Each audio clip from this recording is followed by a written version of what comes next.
É uma alegria muito grande voltar nesse auditório da Emerge, especialmente para mediar a mesa que nós teremos agora, e nós invertemos a ordem, porque eu tenho um compromisso aqui na Emerge também no final do dia, e para tratar do enfrentamento ao tráfico de seres humanos e desaparecimento das pessoas.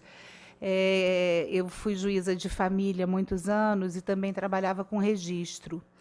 E poucas coisas são tão angustiantes para uma família, para os amigos, para as pessoas que convivem com outras, do que o desaparecimento de alguém. Porque a morte é uma perda, é um luto que se elabora, todos nós vamos morrer, é um dado da natureza, é um fato da vida. E, embora cause uma tristeza, um pesar e uma dor profundas, não se compara a uma morte diária, que é o desaparecimento de uma pessoa. E conviver com pessoas que tiveram parentes e amigos desaparecidos é uma dor redobrada. Então, poucas vezes eu me senti tão impotente como magistrada do que nas vezes que eu precisei dar uma sentença declarando a ausência de alguém.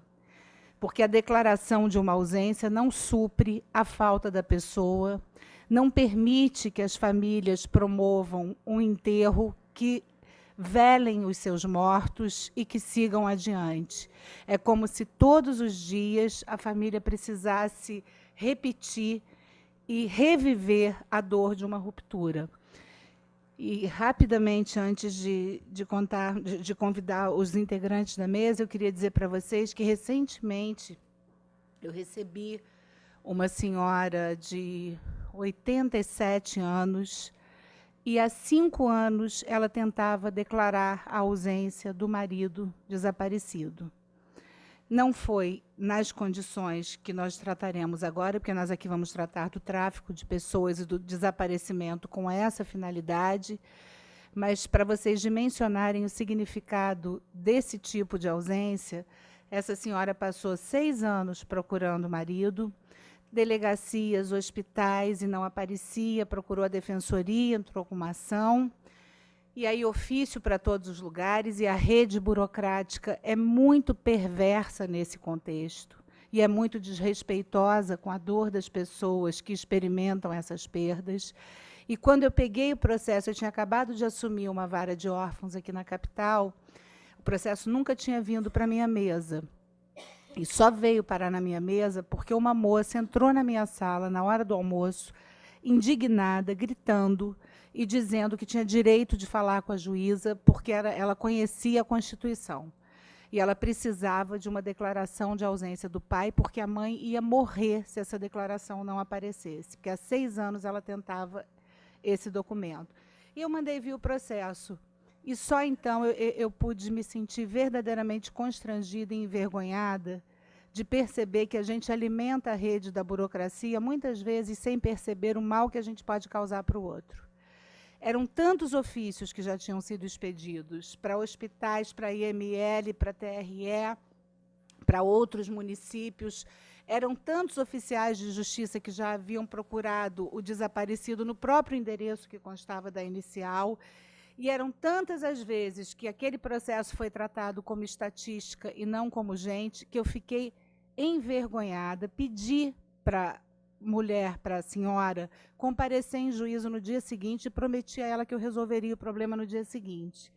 E ela veio à audiência, e na audiência ela me narrou que o marido tinha Alzheimer, mas ainda tinha alguma memória, saía para jogar dominó todo dia, e um determinado dia não voltou da caminhada nem do dominó. E começou a saga, procura, não encontra, não encontra.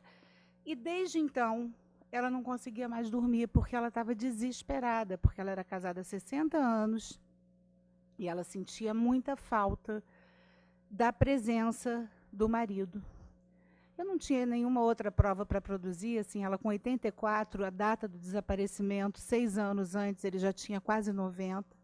E eu pulei, quer dizer, declarei a ausência, mas pulei a fase da espera, já para poder permitir a abertura da sucessão imediatamente. A promotora concordou. E, no final, eu disse para ela, eu falei, olha, a senhora precisa pedir desculpas pelo tempo, mas eu queria que a senhora entendesse que isso é só um papel. Isso aqui não vai devolver para a senhora a possibilidade da senhora reencontrar seu marido e nem de sepultar seu marido. E ela falou para mim, a senhora não imagina a importância que tem esse papel, e a senhora não imagina como eu vou dormir hoje tranquila, sabendo que meu marido morreu. Eu vou poder chorar, eu vou poder dormir. Então, o valor simbólico de um documento, que muitas vezes a gente despreza, porque o volume de trabalho, às vezes, nos impede de enxergar o outro por trás do papel, é importantíssimo e diz respeito à vida das pessoas. Então, trabalhar com desaparecimento e trabalhar com essas perdas não é fácil, porque nós atuamos num lugar onde se espera justiça, onde se espera efetividade pelo exercício do poder, e a frustração nessas hipóteses é muito grande.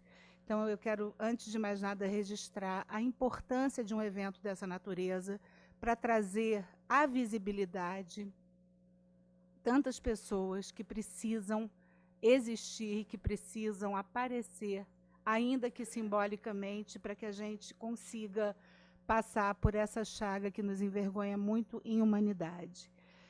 Então, para compor essa mesa, eu quero convidar a doutora Andréia Rodrigues Amin, que é subcoordenadora da Coordenadoria de Segurança Institucional e Inteligência do Ministério Público do Estado do Rio de Janeiro, o doutor André Luiz de Souza Cruz, que é coordenador do Programa de Localização e Identificação dos Desaparecidos, a doutora...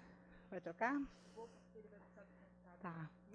A doutora Viviane de Souza Freitas, delegada da Polícia Federal, e seu filho, que em breve nos chegará, a filha.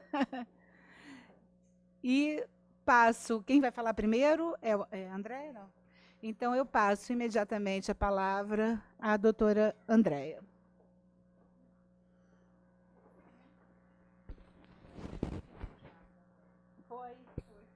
Posso ter calma, pode sentar com calma, a gente não tem pressa.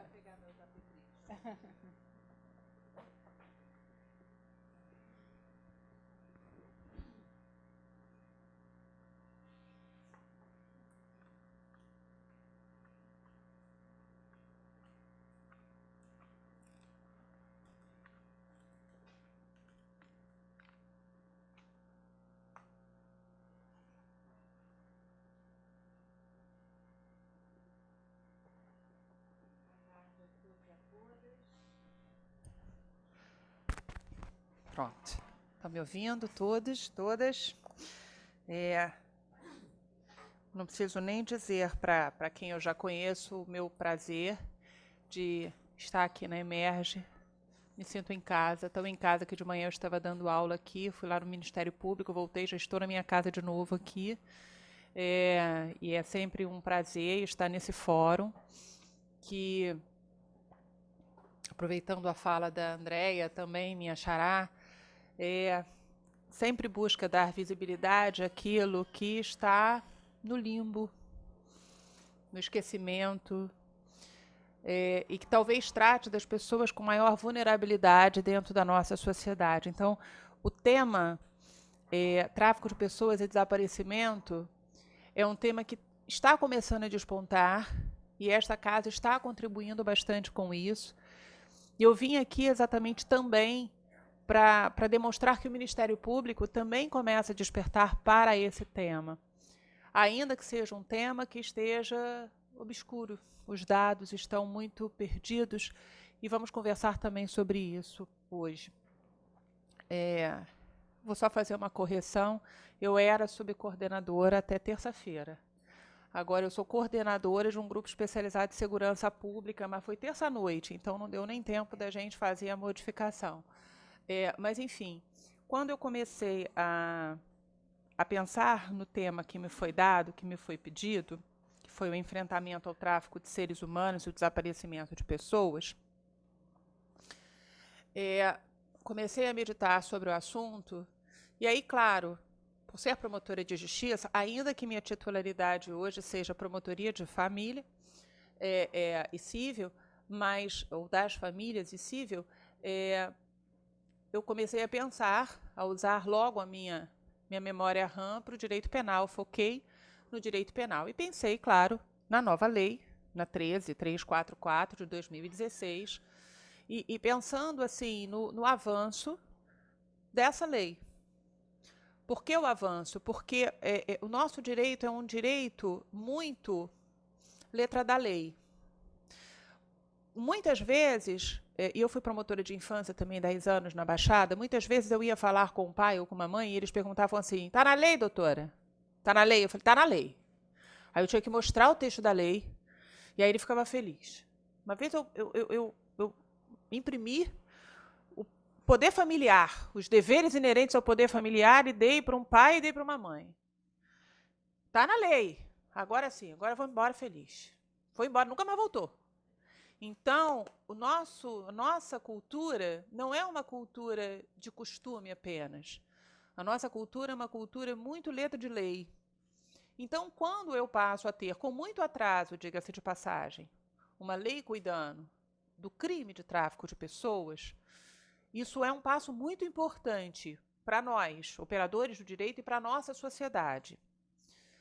Vem uma lei com muito atraso, porque, em verdade, o Brasil já é signatário de um protocolo da ONU em relação a crime organizado desde 2004. Nós temos um decreto a respeito do tema desde 2004 e estávamos em dívida, em mora, com uma lei tratando desse tema. O que a gente tinha eram 2 artigos lá no Código Penal tratando da exploração sexual, enfim, mas ainda não tinha um tipo específico para o tráfico de pessoas com todos os seus vieses e todas as suas razões. Então, já penso positivamente. Começamos bem, começamos pelo menos, ainda que com atraso, com uma lei cuidando do tema.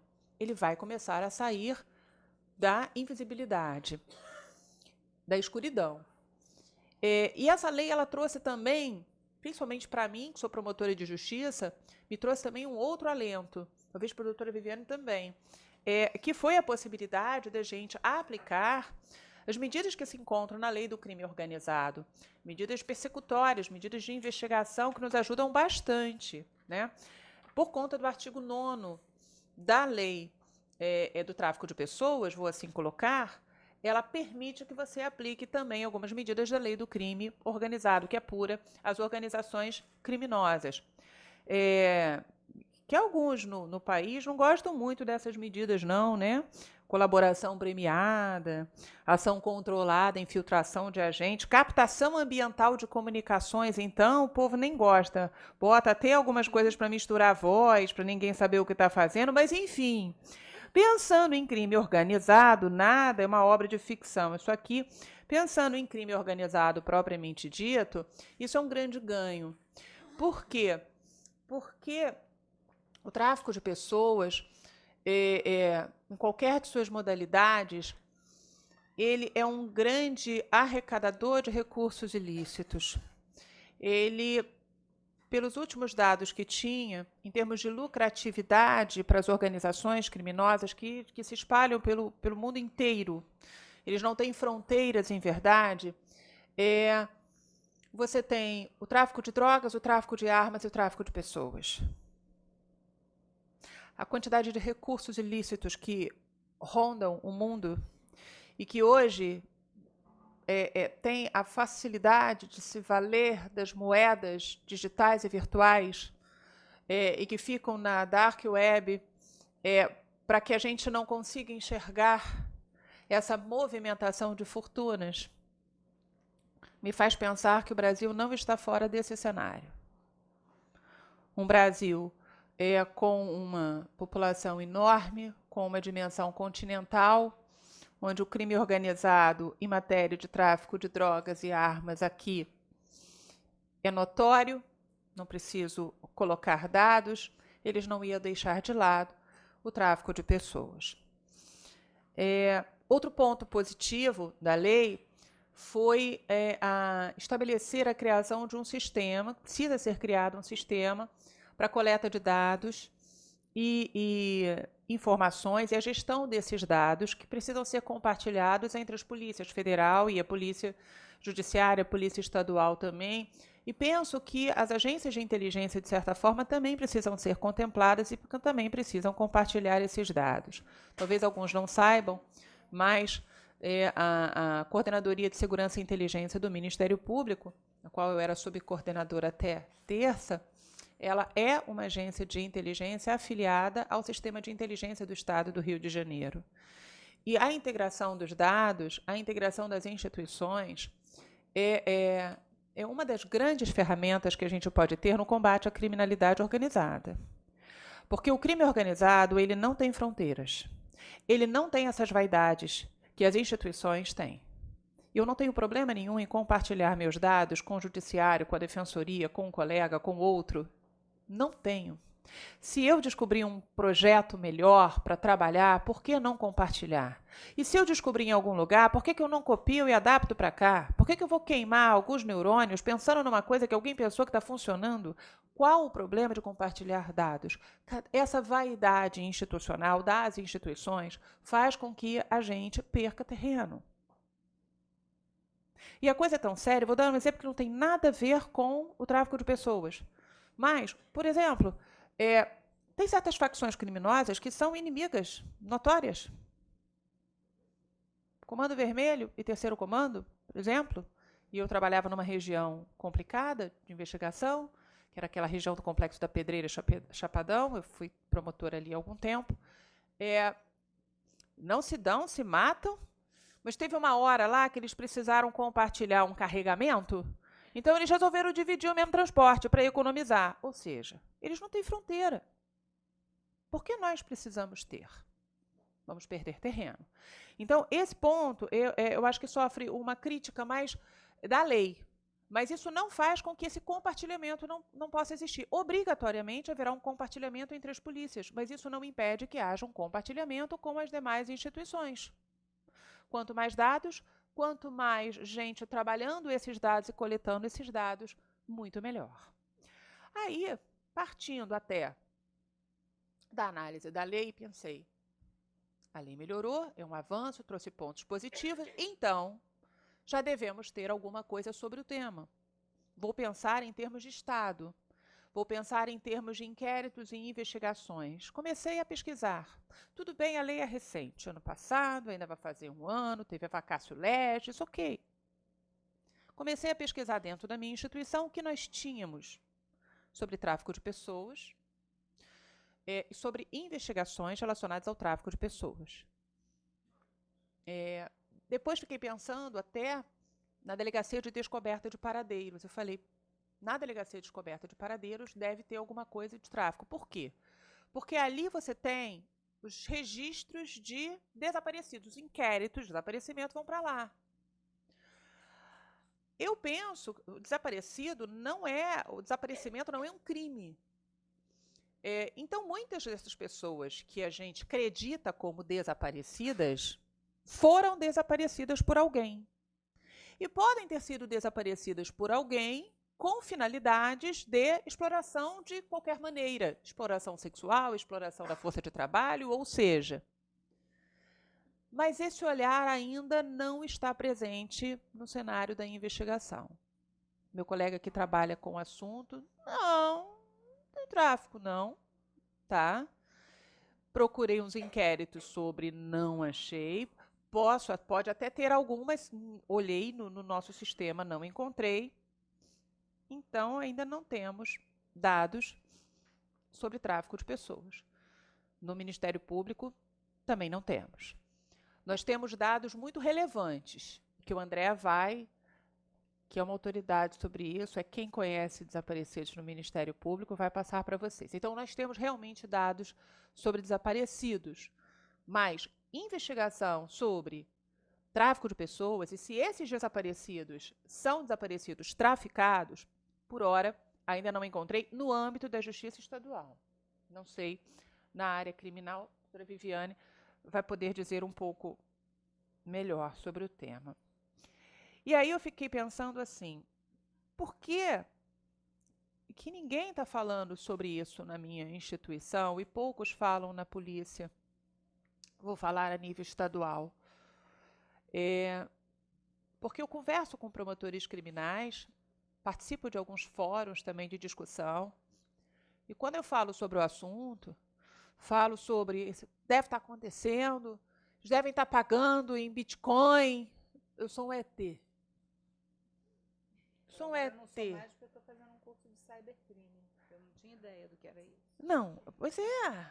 Não, nós vamos ter até um evento lá no Ministério Público sobre isso, mas assim,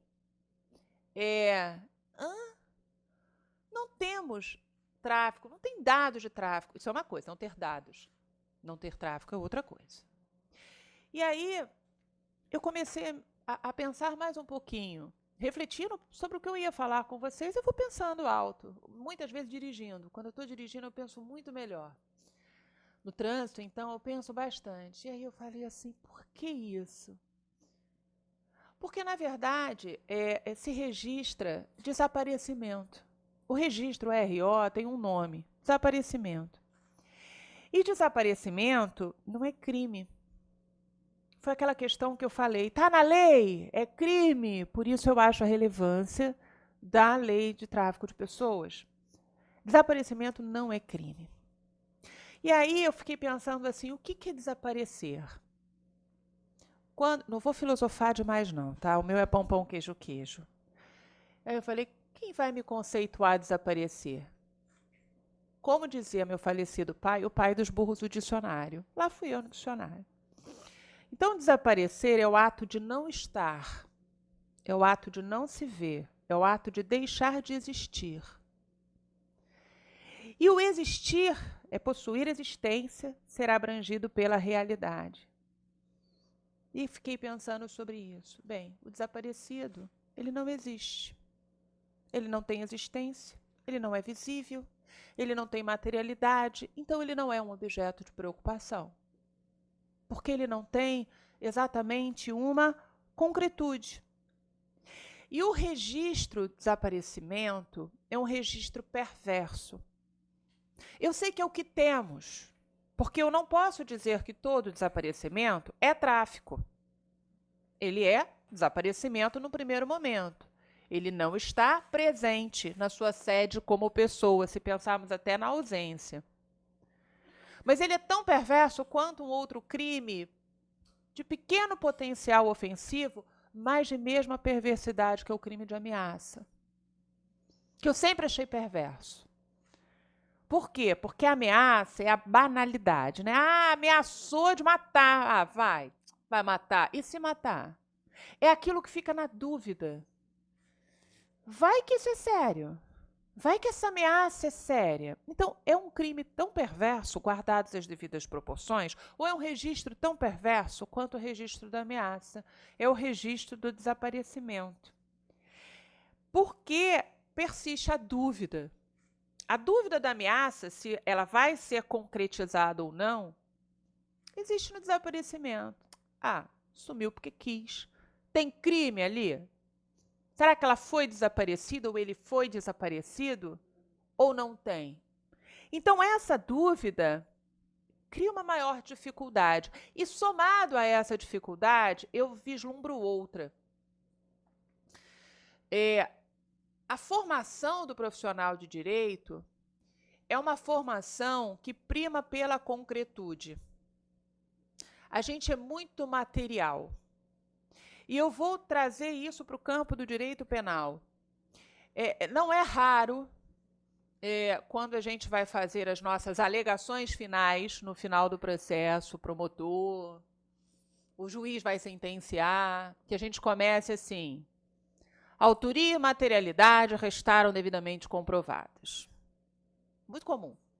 Autoria, materialidade. Tudo concreto, tudo que tem existência, né? A gente trabalha muito com isso.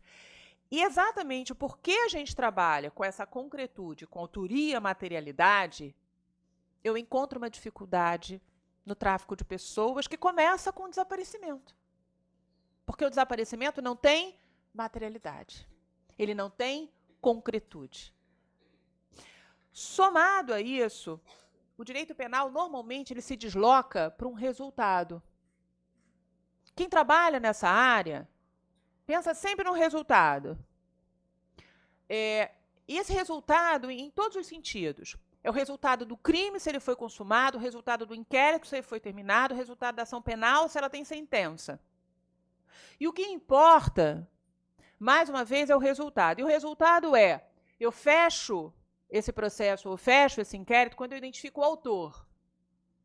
Identifiquei o autor, identifiquei a materialidade, vai para a pena. E a vítima? É segundo plano. Porque a nossa preocupação não é a vítima, não é a pessoa. Porque a nossa sociedade não se preocupa com pessoa. É um problema da sociedade brasileira? Não. É um problema da sociedade moderna. A sociedade moderna trata a pessoa como estatística. Porque nós somos uma sociedade de consumo. E numa sociedade de consumo, nós somos estatísticas. Nós gostamos mais de chocolate ou nós gostamos mais de alface. Enfim. Você gosta mais de Coca-Cola, ou você gosta mais de Pepsi, ou você gosta mais de cerveja. Então, vamos lá. É a diet ou é a comum? Então, a gente trabalha com a pessoa como um número, como uma estatística. E isso cria uma enorme dificuldade para a gente trabalhar num cenário de desaparecimento, porque a gente precisa da concretude e a gente não se preocupa com a pessoa.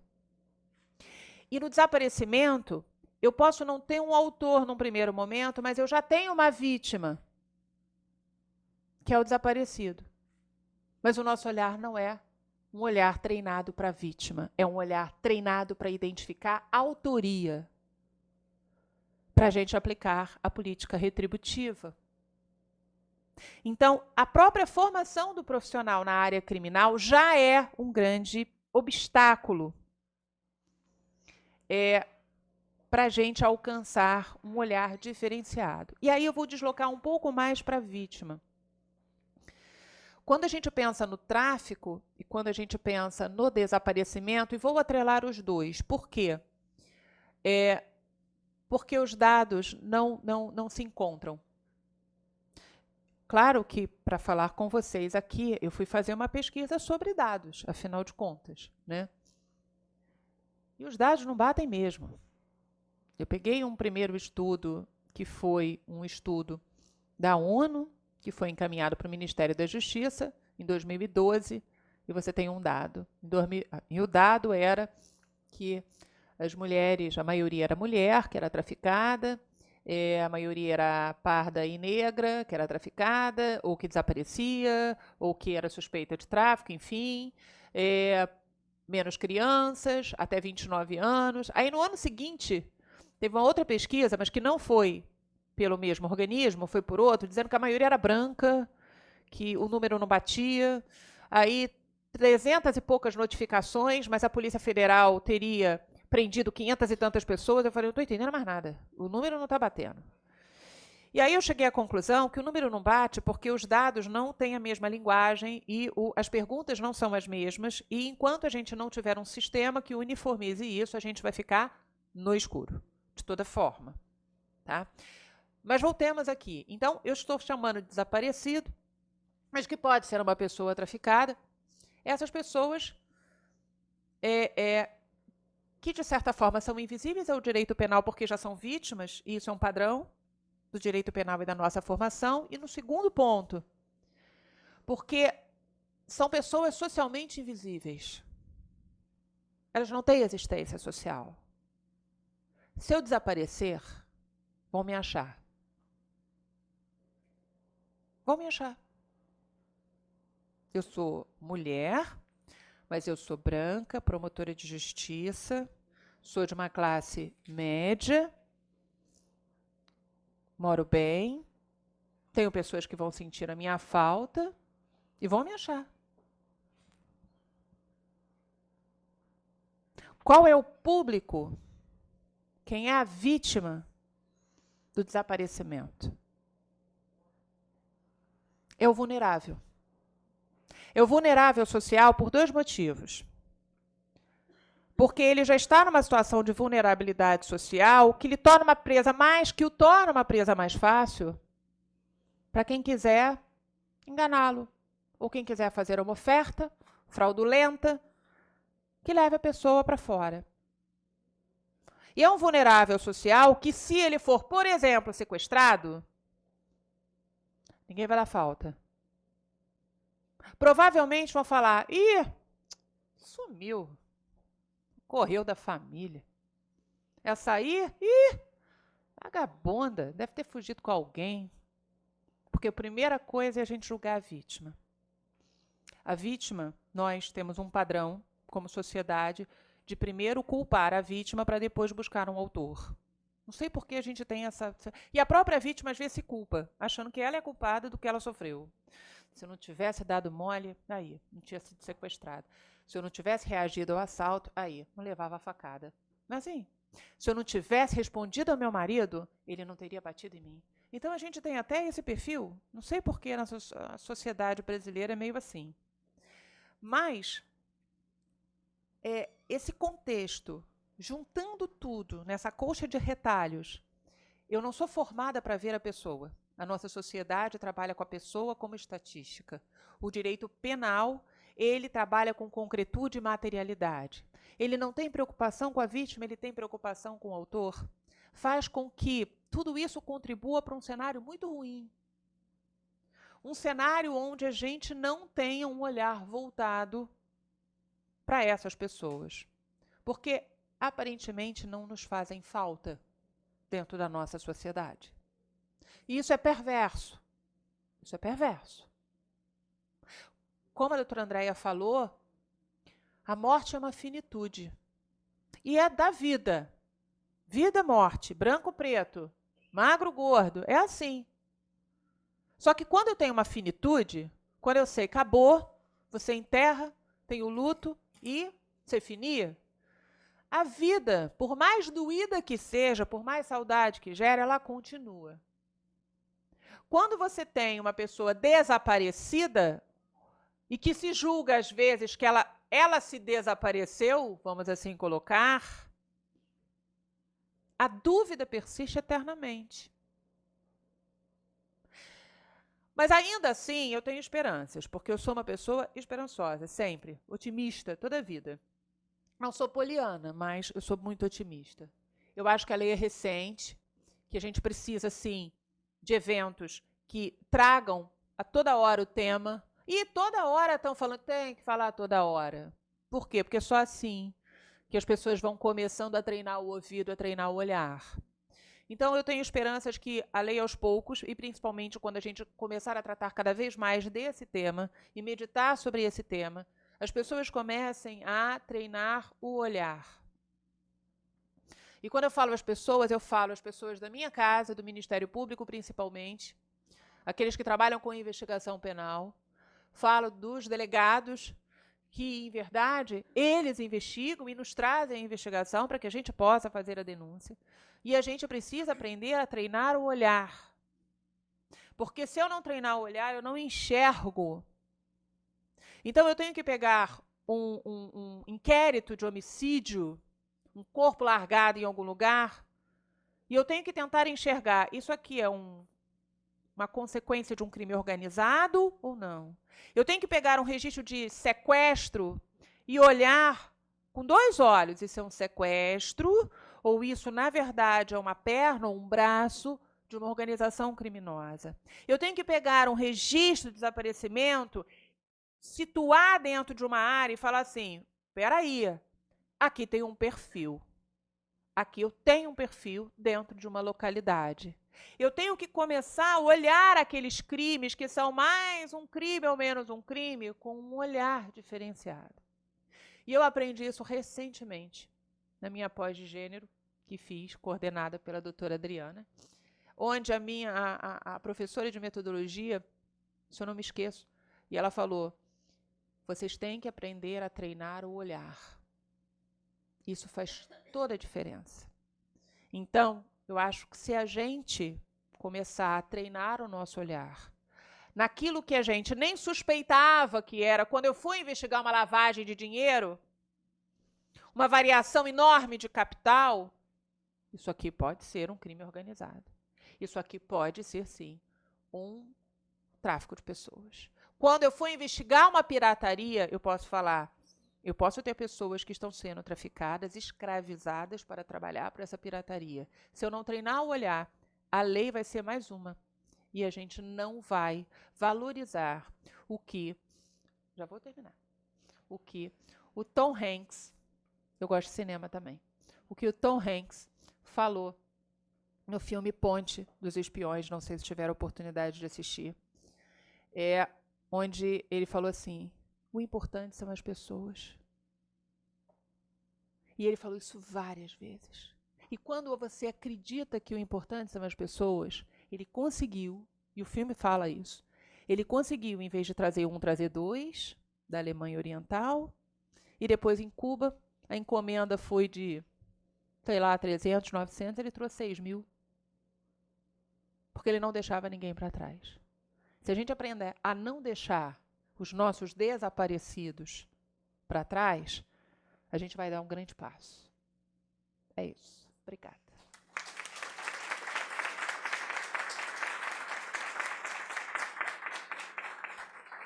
Obrigada, Andréia. Ótima sua fala. E eu agora passo a palavra ao André Luiz de Souza Cruz, que é coordenador do Programa de Localização e Identificação dos Desaparecidos. Bom, boa tarde a todos. Agradecer aqui a doutora Adriana, especialmente. A gente tivemos algumas reuniões aqui e, para mim, é uma alegria ver esse auditório cheio para falar sobre um assunto, como a doutora Andréia acabou de falar, praticamente invisível. E eu vou começar minha fala aqui dizendo duas obviedades, tá? Mas é preciso falar essas duas obviedades. A primeira obviedade é pessoas não desaparecem, ok? Coisas não desaparecem, pessoas não desaparecem e, na verdade, o grande trabalho que se faz, que a gente tem feito no Ministério Público, lá no Programa de Localização e Identificação de Desaparecidos, é exatamente entender o que aconteceu com essas pessoas. E aqui nesse espaço, falando sobre tráfico de pessoas, o que aconteceu com essas pessoas, sim, pode ter sido um tráfico de pessoas. A gente precisa entender isso, entender o desaparecimento sob esse viés. Né? Quer dizer, trabalhar com todas as hipóteses. Pessoas não desaparecem. E a segunda obviedade que eu vou falar é que pessoas não saem de casas para ser traficadas. Isso não acontece. As pessoas saem de casa, via de regra, com uma promessa, com aliciamento. E essas duas coisas, elas são invisíveis. Tanto o aliciamento, muitas vezes, e hoje, vou aqui usar Bauman, né, uma sociedade líquida, isso é cada vez mais invisível. A gente não reconhece, não sabe quem é a amizade do filho, e tudo isso gera uma série de problemas, e o tráfico está muito associado com isso, e o desaparecimento também. Eu vou só me valer aqui de um PowerPoint.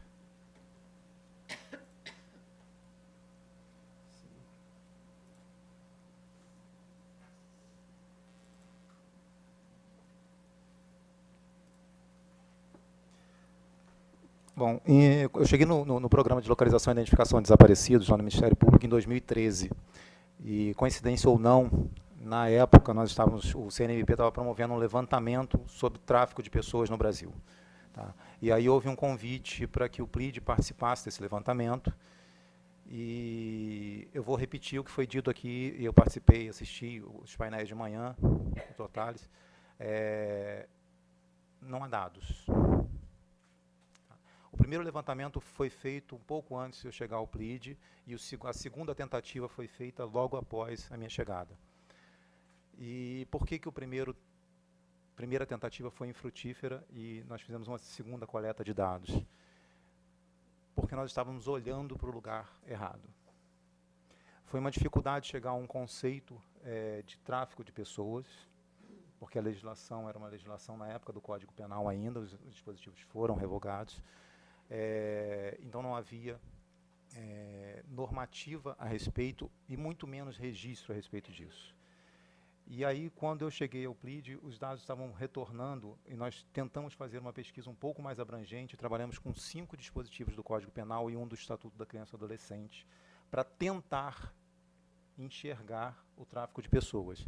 Porque não era possível que, diante de um fenômeno que se diz tão grande, e sabemos que é muito grande, que não houvesse registro no Ministério Público, no país, acerca desse problema. E não havia. A pesquisa foi feita em cima daqueles dispositivos, e o número em negrito do lado é o número que nós chegamos para presumir o tráfico de pessoas no Brasil. Se vocês me perguntarem se o levantamento foi bom ou foi ruim, eu certamente direi que ele foi ruim. Porque isso não é representativo do que a gente imagina seja o problema de tráfico de pessoas no país. De qualquer forma, esse foi o olhar. E aí a doutora Andréia bem falou sobre isso. A nossa dificuldade de lidar com o que nós não enxergamos. No caso do desaparecimento é isso, e no caso de tráfico de pessoas, eu presumo que nós tenhamos o mesmo problema.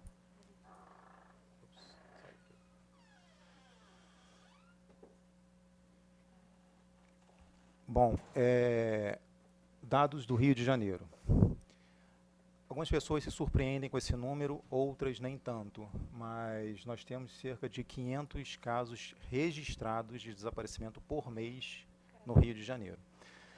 E aí a pergunta que vem é, como é que um fenômeno que eu estou dizendo que não acontece, as pessoas não desaparecem, eu tenho 500 registros por mês só na polícia, e nós sabemos que há uma subnotificação muito grande de registros. Tá? Nós temos no PLID várias famílias que não fazem registro policial de desaparecimento, e ainda assim temos esse número. O PLID em São Paulo ele tem um número 3 vezes maior do que esse. Nós estamos falando de 1.500 pessoas desaparecendo por mês no estado de São Paulo. Tá, então, como é que um fenômeno que não existe, as pessoas não desaparecem, tem 500 registros por mês no Rio de Janeiro? Porque nós estamos simplesmente olhando para um indício. Tá? O desaparecimento é um fenômeno que ele tem causas múltiplas. Tá? Ele vai desde uma falta de comunicação de um óbito, uma obrigação dos órgãos públicos, isso acontece com alguma frequência, até um problema familiar. E, ao mesmo tempo, isso é um paradoxo, ele é um nada. O registro policial de desaparecimento, embora a gente sabe que hoje existe no Estado uma delegacia que dá um tratamento diferenciado a isso, ele é uma grande interrogação. Não se sabe como investigar, porque a nossa cultura, e aí nossa cultura jurídica é uma cultura que não nos permite enxergar isso. Nada que está fora daquela moldura do legislador e nada que não tenha materialidade existe. Então, o registro policial, que deveria ser o início de uma busca, acaba sendo o início e o fim de um procedimento, porque não se sabe o que fazer com o desaparecimento. Tá? Essas causas múltiplas são os pontos para onde nós deveríamos estar olhando para tentar entender a questão do desaparecimento. E muitas vezes nós temos dificuldade, ou temos preconceito. Né? É a família que tem dificuldade de ir a uma delegacia fazer um registro, porque em muitas situações de conflito familiar, ela se julga de alguma forma responsável por aquele desaparecimento. Em outras situações, e aí se nós vamos falar enfim, de classe social, outros nem sequer sabem que é possível fazer um registro policial de desaparecimento. Ainda assim, nós temos 500 registros policiais por mês, um pouco mais do que isso, de um fenômeno que não existe. Eu coloquei ali desaparecimento ou falsa percepção da realidade. Desaparecimento ele não existe se não olhado pelo prisma de quem está procurando. É preciso entender isso. Na outra ponta, nós vamos ter alguma outra coisa. Um tráfico de pessoas, eventualmente uma falha de comunicação, ou algum outro problema que gerou aquele desaparecimento. Mas o desaparecimento, ele só existe sob a ótica de quem está procurando. Ele não existe sob outra ótica. Né? A pessoa que está procurando, ela busca alguém. A pessoa que está sendo procurada sabe onde está. A pessoa que está sendo procurada pode ter sido vítima de homicídio. Então, é preciso mudar o olhar, como a doutora Andréa estava falando aqui, e começar a compreender que esses registros de desaparecimento encobrem uma série de outros fatores e uma quantidade de causas enorme, e a gente precisa olhar para essas causas. É para lá que nós precisamos desviar o olhar para entender. No momento em que acontece um registro de desaparecimento, algo aconteceu com aquela pessoa e é preciso tentar buscar essa informação e recuperar essa informação e fazer essa informação chegar a quem busca. Porque isso acaba com o desaparecimento. É isso que vai fazer com que o desaparecimento não aconteça mais, se conseguirmos prevenir, e vai resolver os casos de desaparecimento ainda pendentes. Bom, e aí eu vou aqui voltar para a nossa questão do tráfico de pessoas e a correlação com o desaparecimento. Bom, a correlação mais lógica e mais imediata que nós fazemos é o desaparecimento como indício de tráfico de pessoas. Tá? Toda pessoa desaparecida foi traficada?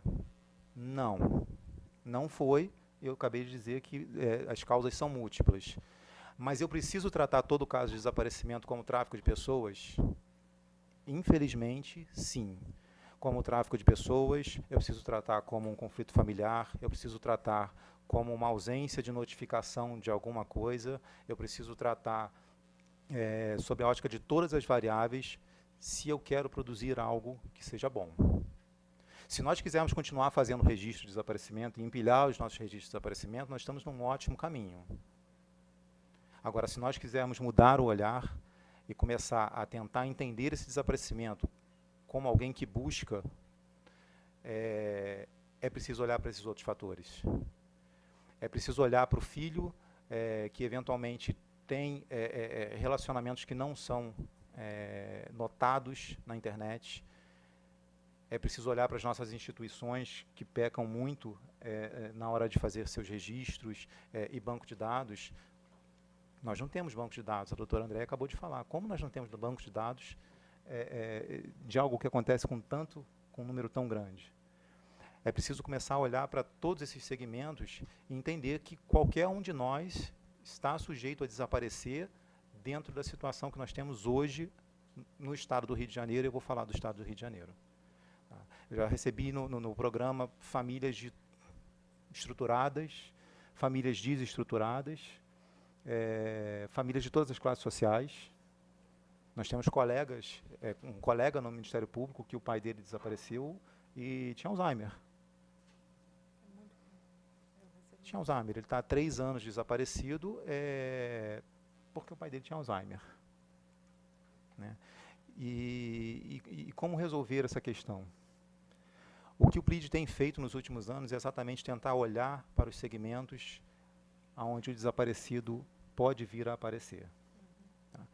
Eu tenho um caso aqui que eu queria falar, esse caso que eu coloquei do menino jogador, até conversei com a doutora Andréa antes de vir para cá. E qual era o caso? Nós classificamos esse caso como tráfico de pessoas no programa quando finalizamos. Tá?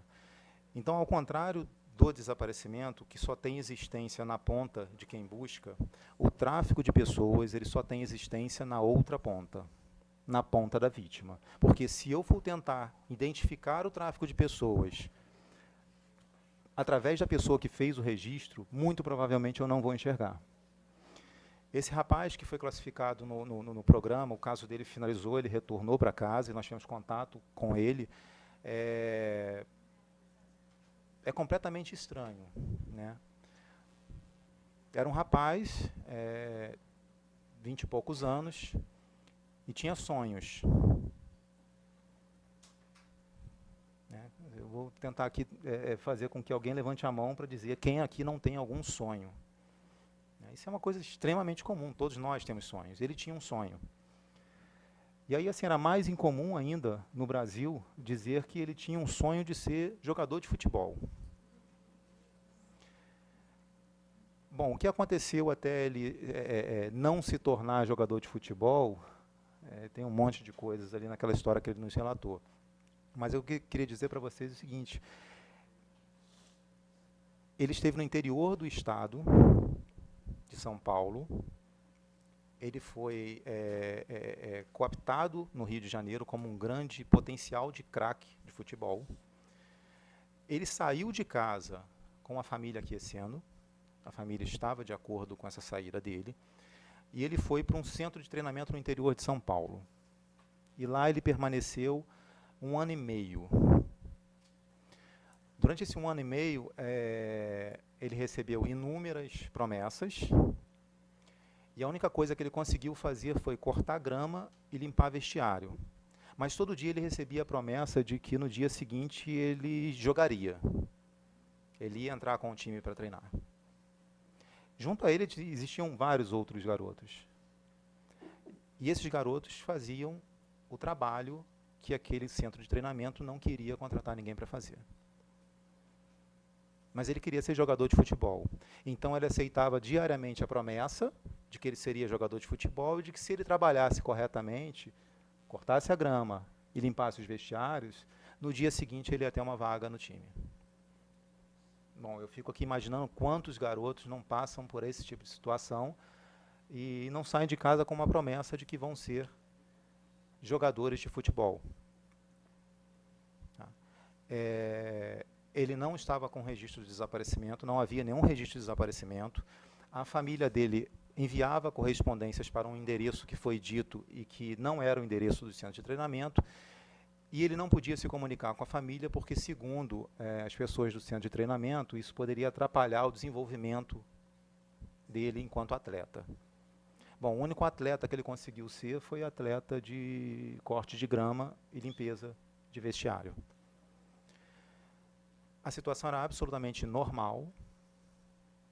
E se vocês me perguntarem por que classificar esse garoto como traficado para exploração econômica, me pareceu adequado. Me pareceu adequado. Para ele, não. Ele sequer se conseguia ver como uma pessoa vítima de tráfico ou explorada economicamente. O máximo que ele conseguia se enxergar era como uma pessoa que não tinha habilidade suficiente para jogar. Exatamente, e o culpado era ele.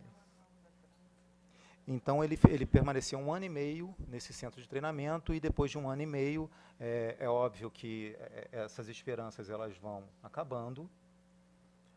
E aí ele resolveu voltar para casa, ele conseguiu sair e voltar para casa. Mas ele esteve lá, estava aqui na palestra de manhã, legitimamente, de livre e espontânea vontade, trabalhando naquilo que ele acreditava, no sonho dele. E como é que você vai negar para esse garoto o sonho dele, ou para vários outros garotos, o sonho deles, dizendo, não vá, porque essa promessa não é o que você espera. Estava vendo o cartaz ali daqui da Emerge e isso me veio, esse rapaz me veio à mente, assim, ele sequer se conseguia enxergar como uma pessoa vítima de tráfico. A classificação que nós demos para o caso dele foi uma classificação jurídico-formal nossa, mas ele não se enxergava assim. Quantos desaparecem nessa situação? Se nós continuarmos olhando para onde não há dados, para onde não há registro, ou para onde o registro não diz a verdade dos fatos, nós não vamos caminhar muito longe. Concordo com a senhora, sou otimista com relação à lei, mas eu acho que o mais importante do que a lei é exatamente a questão do olhar. Tá? E aí, assim, eu vou fazer aqui uma provocação. Quantos de nós, sociedade, não admitimos que determinadas pessoas possam trabalhar em determinadas circunstâncias, e a questão econômica é uma questão forte, que nós mesmos não nos admitiríamos trabalhar? Vários de nós. Vários de nós. Se nós traçarmos o paralelo que foi feito aqui agora há pouco pela doutora Andréia com relação ao tráfico de drogas e ao tráfico de armas, Essas duas atividades são atividades que nós temos com clareza como sendo atividades perniciosas, ou seja, são atividades negativas, e nós olhamos para ela, e o tráfico de drogas e armas no Rio de Janeiro, mais ainda pelos reflexos, pelo efeito colateral desses dois fenômenos. E o tráfico de pessoas? E a exploração sexual? Consumimos exploração sexual? Consumimos mão de obra barata? Né? Eu como pastel na pastelaria. A doutora Viviane acabou de fazer. Você não come pastel na pastelaria, doutora Viviane, mas de jeito algum. Mas de qualquer forma. Pastelaria já querendo ver o que está lá dentro.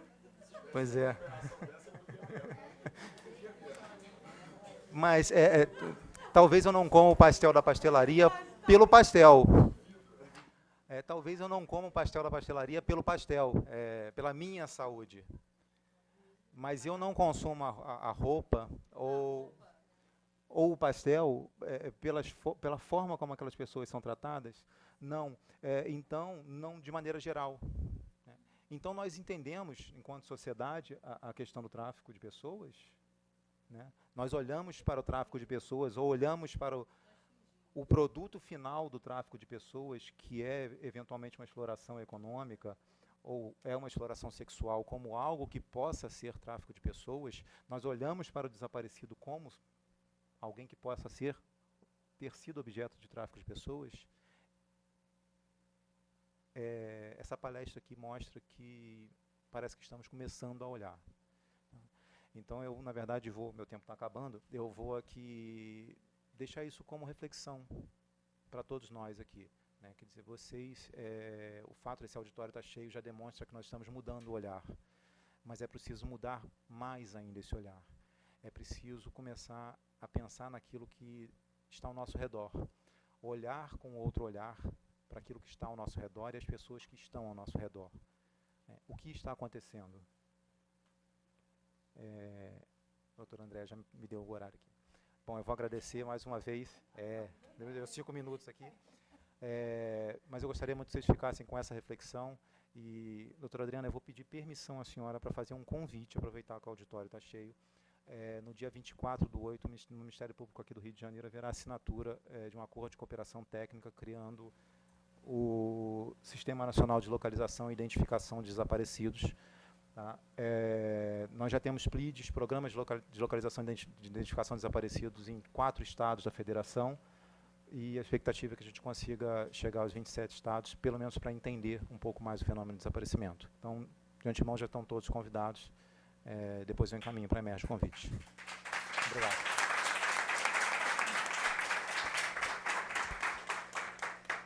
Obrigada, André. Antes de passar a palavra à Viviane e à barriga da Viviane, eu vou aproveitar essas duas falas só para não perder essa possibilidade de reflexão, para deixar isso aí para um debate, se possível. A Andréia trouxe um dado muito importante, que é a inserção desse tipo de crime na sociedade de consumo, que, de alguma forma, complementa as informações aqui trazidas pelo André, porque assim, a dificuldade de você perceber a prática de um ilícito, quando você vive numa sociedade que não tem como valor o outro, é muito grande. Então, é muito fácil você entender um crime de roubo, é muito fácil você entender uma lesão corporal, que você cresceu num ambiente onde esses valores eram interditos, onde havia uma restrição, primeiro moral para a prática deles, e que se normatizaram e, por isso, são ilícitos. Quando você fala de pirataria, é uma questão que há uma discussão mundial sendo travada para saber se pirataria deve ou não ser crime. Porque há os que defendem o trânsito livre das informações e o conhecimento é do mundo, por vários motivos, ou ideológicos ou comerciais. Agora, quando a gente vive numa sociedade do consumo, especialmente numa sociedade do liberalismo, é muito natural se ouvir que cada um faz o que quer porque tem vontade, como se dependesse da vontade ser subjugado pelo outro. porque o direito que diz respeito à humanidade perde valor nesse contexto. Aquela história dos anões na França, que é um julgamento que vocês devem conhecer, e quem não conhece, é uma história paradigmática para direitos humanos, porque os anões eram arremessados no canhão do circo. Porque eles queriam, porque eles ganhavam dinheiro com isso, porque eles faziam isso por vontade. E aí esse julgamento chegou até a Suprema Corte, e os anões foram brigar porque eles queriam ter direito de serem arremessados, porque era o trabalho deles. Ninguém estava falando, eu quero defender a sua dignidade, mas eu não estou pedindo para ninguém defender a minha dignidade. E aí se constrói uma teoria dos direitos humanos, que é essa teoria que nos irmana em direitos que são tão profundamente importantes para a nossa existência, que ninguém pode abrir mão deles. Explicar para esse menino que quer ser jogador de futebol que ele está sendo vítima e que ele não tem escolha ou liberdade para escolher ser escravo é muito difícil nessa sociedade liberal. Explicar para uma moça que quer se prostituir por vontade que ela está sendo vítima da escravidão sexual e está sendo vítima do tráfico é muito difícil. Então, é assim, é quase como que um discurso, e talvez por isso seja tão difícil que o tráfico de pessoas seja um crime compreensível e um crime com visibilidade, especialmente nos países do terceiro mundo. Porque o que originou, a meu ver, e aí eu vou deixar para vocês que eu não vou ter tempo de ficar aqui, o que originou, a meu ver, essas assinaturas de todos esses tratados internacionais para garantir uma legislação internacional do tráfico de pessoas, muito menos do que uma preocupação com a dignidade do outro, foi uma preocupação com fronteira. Por isso que esse crime não pegou. Por isso que esse crime talvez seja mais importante para os países que querem impedir a imigração do que nos países que se preocupam com o outro como um valor em si. Então, eram essas reflexões que eu queria deixar aí, pelo menos uma provocação para a gente pensar a respeito. E agora eu passo a palavra para a Viviane, que vai nos brindar, falando do lugar da polícia, que ela é delegada da Polícia Federal. Boa tarde a todos. Primeiramente, obrigada pelo convite. Prazer em conhecê-los. Fiquei grata em ouvir as palavras que foram emanadas, porque todas elas têm o mesmo fundamento, né? Que é você tentar modificar o olhar do outro. Eu, como delegada de Polícia Federal, um órgão policial, eu e meus colegas enfrentamos um certo preconceito ainda, né, por conta daquele estado policialesco, e nós lutamos diariamente para tanto alterar a percepção de alguns colegas e para que a sociedade entenda que a polícia, no nosso caso a Polícia Federal, nós, os delegados, nós estamos ali para tentar preservar o direito daquela pessoa, em primeiro lugar. Então, convido os senhores a refletir sobre essa nova roupagem da polícia. Nosso dever principal é garantir o direito do cidadão. E, nesse tema em especial, nós, das instituições, e os senhores têm responsabilidade sobre o que acontece dia a dia. É o olhar, como bem falaram todos os três aqui, é o olhar para o próximo, é o olhar para a pessoa que está ao seu lado. E ela pode te indicar, ela pode te dar indícios de que ela vai praticar um ato que vai prejudicar a dignidade dela, como o caso do jogador, né? Como o caso da menina que vai se prostituir, uma amiga sua, às vezes, precisa de uma palavra. Um adolescente precisa de um apoio, de você, cidadão. E nós, profissionais, assim como os advogados, né?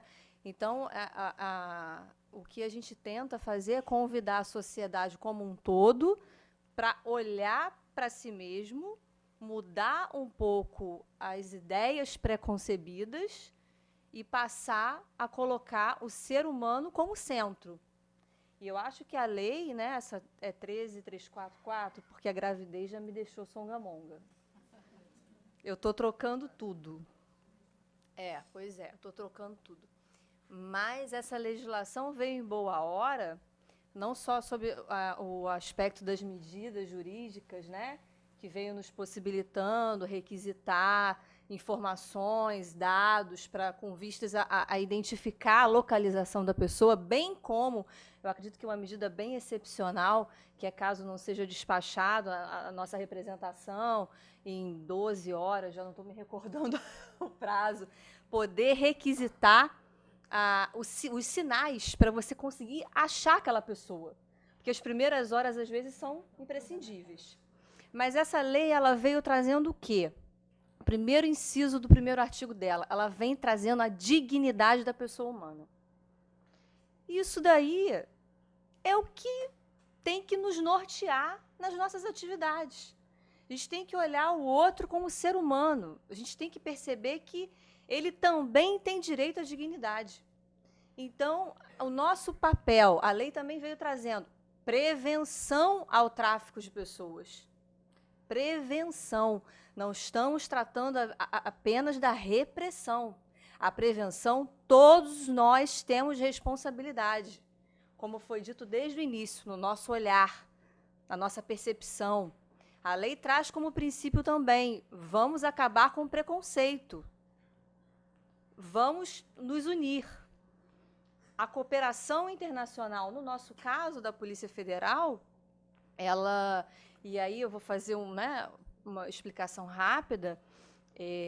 Eu acho até que deveria... A própria lei também traz essa iniciativa de fazer núcleos de investigação integrados, que eu acho importantíssimo. Por quê? Como acontece na Polícia Federal? Assim como aconteceu com a doutora Andréia, eu já não vou mais ser titular da Delegacia de Imigração, porque eu já pedi a minha alforria para me concentrar e nascer a minha pitica. Então, publicou ontem ou vai publicar hoje a minha saída da titularidade da Delegacia de Imigração. Mas na Polícia Federal, eu posso dizer que nós temos 3 esferas que estão trabalhando com essa questão de tráfico de pessoas, né? E trabalho escravo também. É a Delegacia de Imigração. Tem 2 delegacias da Polícia Federal no Aeroporto Internacional Tom Jobim. Isso é importante que as pessoas saibam. Eu fiquei como chefe ainda, não sei se já publicou, da Delegacia de Imigração. Essa Delegacia de Imigração, apesar de ter o nome Imigração, eu não faço o primeiro contato com o estrangeiro. Quem tem o primeiro contato com o estrangeiro, que muitas das vezes chega traficado? No caso dos chineses. Falaram nos chineses, né? Das pastelarias. Eles chegam na delegacia que é a DAIM, que é a delegacia especializada, que faz o controle migratório no sentido de ingresso e saída do território nacional. Então, primeiro momento, fronteira. A pessoa, no nosso caso, federal, tráfico internacional. Primeiro contato você tem ali com aquele avião que está chegando e tem vários passageiros. E aí a gente lida com essa questão da falta de infraestrutura, porque a gente precisa de uma infraestrutura para quê? Para usar a inteligência e poder avaliar aquele avião, da origem daquele país. Será que esse passageiro está vindo muitas vezes aqui no Brasil? Porque o passageiro, o que trafica alguns chineses, por exemplo, se você for olhar, for fazer uma pesquisa no sistema de tráfico internacional, ele vai estar ingressando e saindo algumas vezes do país. E ele vem com alguns chineses, no caso, exemplificando. Então, no primeiro momento, chega-se ali e na outra delegacia do aeroporto. A gente tendo infraestrutura e a gente usando da inteligência, hoje em dia a gente tem 2 sistemas que a gente pode obter a relação dos passageiros. Então, a gente pode fazer, num serviço de inteligência, de investigação, uma pesquisa anterior. Pode ser que tenha alguma informação de um desses passageiros, ou fazer uma conferência e falar, bom, esse passageiro, deixa eu pesquisar o histórico dele aqui. Ah, nossa, ele está vindo muito no Brasil. E também observar as pessoas, ter as informações das pessoas que chegam nesse voo. Por que eu estou citando isso? Eu gosto sempre de exemplificar. Lá na delegacia onde eu trabalho, é a delegacia que aquele estrangeiro chega lá, às vezes, querendo pedir uma permanência, pedir alguma coisa. Então, ele entrou no país e ele vai parar lá por quê? Ou porque eu vou analisar a situação dele, ou porque eu tenho que multá-lo porque ele está irregular, ou porque ele simplesmente desemboca lá querendo pedir uma permanência, como aconteceu um caso há pouco tempo, e que foi assim, eu fiquei revoltadíssima, porque o estrangeiro chegou, um chinês, e como foi dito pelos senhores e senhoras, ele não se entende como vítima. Para ele está uma felicidade completa, ele está em estado de graça. Aí chega lá para pedir permanência. Só que ele chegou com um advogado, e aí eu peço, eu suplico, eu fui advogada, eu suplico aos senhores advogados que exerçam a profissão dentro da ética, por favor. Por favor, porque eu fui advogada e a gente tem que defender essa profissão, porque tem profissionais maravilhosos, mas tem alguns colegas, assim como tem colegas na polícia, tem colegas na magistratura, né? Tem alguns colegas advogados que, sinceramente, eles estimulam a situação de subjugação daquele estrangeiro. Então, ele chegou com um advogado com um papelzinho pedindo permanência. Eu falei, gente, mas o que é isso? Permanência baseada em quê? Permanência. Ele não falava nada com coisa alguma, o chinês, a gente enfrenta a barreira da cultura. Às vezes o chinês me olha de cima e embaixo, assim, tipo assim, vou falar com essa garota.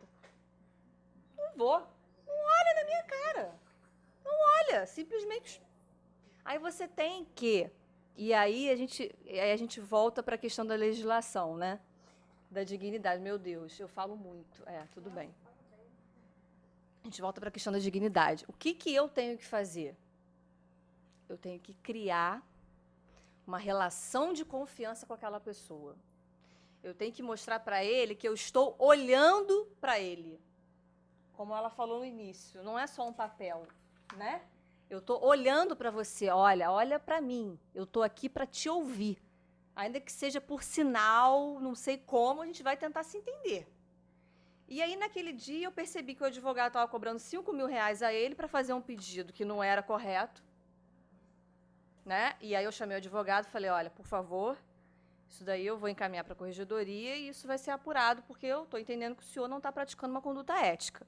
Só que imagina o estrangeiro, que já está num país que não é dele, que não fala a minha língua e que estava morando feliz da vida. Ele disse que estava feliz da vida. Eu falei, mas o senhor está morando aonde? No quarto. Mas no quarto, não, eu estou morando com o meu patrão, agora melhorou. Antes eu ficava ali em cima, na pastelaria, mas agora está tudo ótimo. Aí eu falei, mas o senhor está bem? Tô ótimo. Eu falei, como é que era a sua vida lá? É assim, assado. Então, às vezes, a pessoa, ela tem uma restrição aos direitos humanos, a dignidade dela tão grande, que o que é ofertado para ela, ainda que é melhor. E você sabe, uma coisa, tem horas que eu fico me questionando se não é extremamente arrogante da nossa parte mesmo, sabe? Juro que é uma questão que volta, porque assim, você sabe que o mundo não é perfeito, que não é ideal, e que muitas vezes as pessoas saem de uma condição infinitamente pior para enfrentar uma situação menos pior. Então, é como se você dissesse assim, o que você prefere? O pior ou o menos pior? E dissesse para ela que a dignidade dela está no pior. Então, é duro, porque a gente não tem uma política também de acolhimento desse estrangeiro. Eu não quero voltar. Não Se quer não, voltar. não quer. E a gente não traz aqui o dado, a gente fala de chinês, fica mais concreto. Mas quantos brasileiros partem daqui querendo fazer a América e vão Sim. para Miami lavar copos Sim. escondidos nos fundos de um restaurante? Isso. Não se admite fazer A aqui, gente, mas se admite isso. Não faz Lá aqui, faz lá. E a gente não vai lá em Miami salvar ninguém da dignidade, né? Não, não. E aí você tem que se policiar. Nossa, justamente para ingressar no universo do outro, tentar se colocar no lugar do outro, pensar, nossa, o que é isso aqui, né? E aí ele estava com o passaporte. Aí ele me contou que ele entrou no país, veio com o fulaninho, com mais 5 pessoas sentadas em assentos diferentes. E tinha uma vanzinha lá do lado de fora do aeroporto, como eu disse, né? As 2 delegacias do aeroporto. E que ele ficou numa casa nos primeiros 5 dias, não se fazia noção onde estava, passaporte retido. Mas depois tudo virou uma maravilha na vida dele. E ele quer continuar, né? Então o passaporte estava estava adulterado, com visto falso. E aí eu falei da questão da tecnologia. Hoje em dia a gente tem uma integração com a MRE e que, se tudo, né, continuar bem, tudo funcionar bem no órgão público, vai nos permitir fazer pesquisas sobre a autenticidade do visto, né? Isso daí é muito bom, porque a gente tenta impedir um pouco impedir o fomento dessa rede, porque é uma organização criminosa. E aí, como a doutora André estava falando, a questão de dados, né? A Polícia Federal, ela tem ainda a Delegacia de Defesa Institucional. É interessante o nome, né? Mas é justamente... Thales. Mas ali são investigados esses casos de tráfico de pessoas, de escravidão, trabalho escravo, enfim. Então, nós temos essas 3 esferas. Pois é. Pois é. A gente tem essas 3 esferas que eu acho que tem que trabalhar integradas. A lei veio trazendo isso, eu achei interessantíssimo, né? E veio trazendo a questão da prevenção, da repressão, veio trazendo a questão da cooperação internacional, porque, pasmem, senhores, e aí tem um outro aspecto. Na nossa parte, que lida com o estrangeiro, lidamos também, claro, com brasileiros que vão para o exterior e tudo. No caso dos chineses, a gente tem uma certa dificuldade com o consulado, a embaixada chinesa. É muito difícil. É muito difícil. Você, às vezes, tem que ajudar mais o chinês do que o próprio consulado dele, porque eles não respondem. Não respondem. Olha, tem um tempo, tinha um chinês que estava preso para ir embora. Eu falei, meu Deus do céu, eu vou rodar a baiana. Eu liguei para o consulado e falei, olha só, não tem condição, já venceu o prazo, era prisão administrativa. Já venceu o prazo. Eu vou fazer o quê? Eu vou falar com o juiz para soltar. Porque ele simplesmente vai falar, olha, a gente não reconhece ele como chinês. Nós não vamos aceitar ele lá.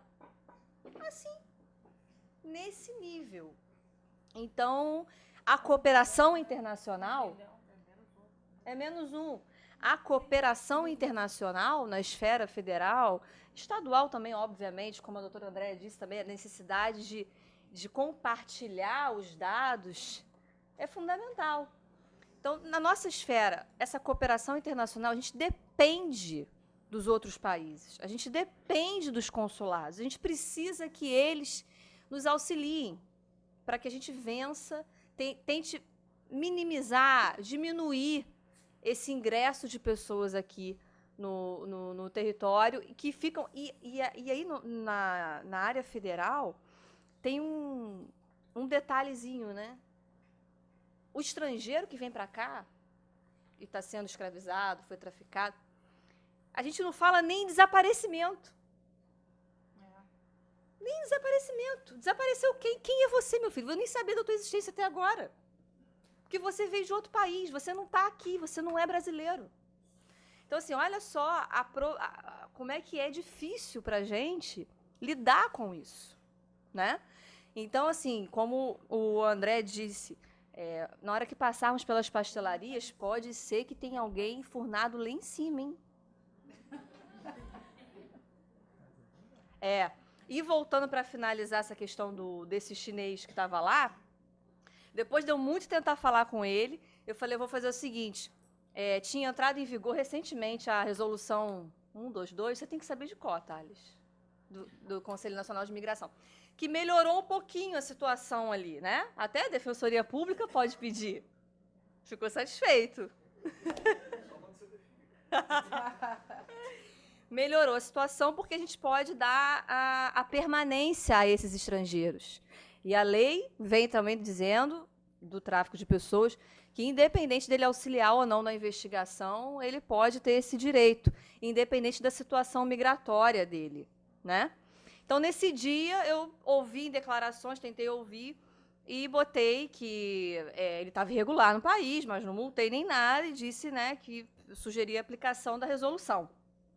Era bem, acho que era novembro, foi outubro, não sei. E no final, o agente pegou o advogado dele na salinha, cobrando de novo o dinheiro dele. Então, aquilo foi revoltante, porque o advogado ele não orientou, e depois eu peguei o advogado ali na espreita cobrando, e ali eu tive que ser muito indelicada, e eu expulsei o colega da delegacia. Falei, na próxima vez eu vou ter que prender o senhor, porque aí eu volto a dizer da nossa responsabilidade. Por favor, todos nós, né, delegado, juiz, promotor, advogado e cidadão, a gente tem que olhar para os nossos atos. Tem que tomar cuidado, tem que vigiar, porque, às vezes, um olhar mais caridoso vai impedir algumas práticas. Último minuto. Lá na Delegacia de Imigração, a gente pede passaporte. Graças a Deus que eu estou indo embora, tá? Então, foi a minha primeira lotação lá, eu voltei pela segunda vez. Logo no início, acontecia muito disso. Muito menor de idade pedindo passaporte para daqui a 2 horas. Tem que viajar. O que o senhor vai fazer? Jogador, vou jogar bola. Vou jogar bola. Aí eu chamava a pessoa, você é quem? Não, que eu estou com a procuração da mãe, mas cadê a mãe? Não, que ele é de Minas, que eu não sei. Aí a gente volta a falar de novo da prevenção. Eu ali não tinha responsabilidade formal nenhuma sobre aquilo, mas eu fazia uma entrevista. Ah, tá com má vontade, não quer fazer o passaporte emergencial. Não se trata disso. Tivemos casos de menores que depois descobrimos que foram escravizados. Então, o apelo que a gente faz é esse. Vamos mudar nosso olhar e vamos considerar o outro como ser humano. Que eu acho que por aí a gente consegue melhorar um pouco.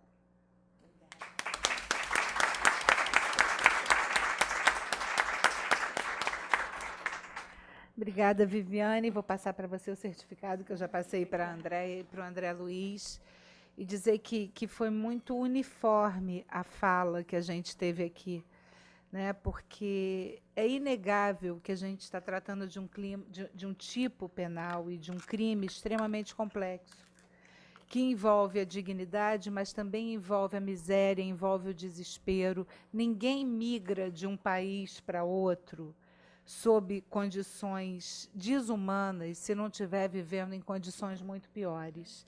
Então, nosso trabalho, além da repressão, a quem pratica esse crime deve ser cuidar de quem é vítima, para a gente não repetir no tráfico de pessoas o que, historicamente, a gente acaba repetindo na violência contra a mulher, que é a revitimização permanente da pessoa que está em situação vulnerável. Então, a última pessoa que pode ficar desconfortável numa abordagem de autoridade é quem é vítima dessa violência. Então, imaginem um estrangeiro que já acha que está fazendo alguma coisa errada porque está tentando imigrar ilegalmente, em grande parte das vezes.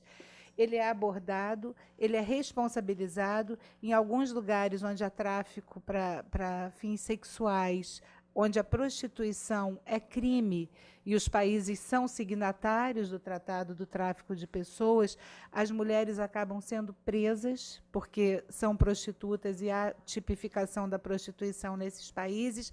Então, é um problema extremamente complexo e que o resultado dependerá muito mais da nossa capacidade de reflexão e da visibilidade que se der ao problema. Então, parabéns de novo, Adriana. A Adriana sempre faz uns eventos que eu adoro. Eu estou morrendo de pena de não ter podido participar o dia todo daqui. E vou pedir desculpas que eu tenho que sair, que eu estou em um outro curso aqui no 3º andar, mas quero agradecer profundamente a oportunidade de participar de uma mesa tão rica. Saio daqui muito melhor e muito mais renovada em esperança do que eu entrei. Eu acho que a gente tem precisado disso, dessas bolhas de esperança, porque a maré anda tão difícil, né, e as coisas andam tão ruins, que é bom juntar com quem tem esperança e com quem acredita que é possível, a partir de um esforço institucional de pessoas que se preocupam com o outro, tecer uma sociedade melhor para a gente viver. Então, o Veríssimo diz que nós somos altruístas pela mais egoísta das razões. Então, nem que seja porque a gente pretende viver num país melhor, num estado melhor, que a gente tenha mais esperança, que nem que seja por esse egoísmo que a gente consiga construir esse espaço de convivência mais fraterno. Então, obrigada, meninas e menino. Felicidades para a chegada da herdeira. Obrigada, Adriana, e obrigada, Caetano, pelo convite. Fiquei muito feliz.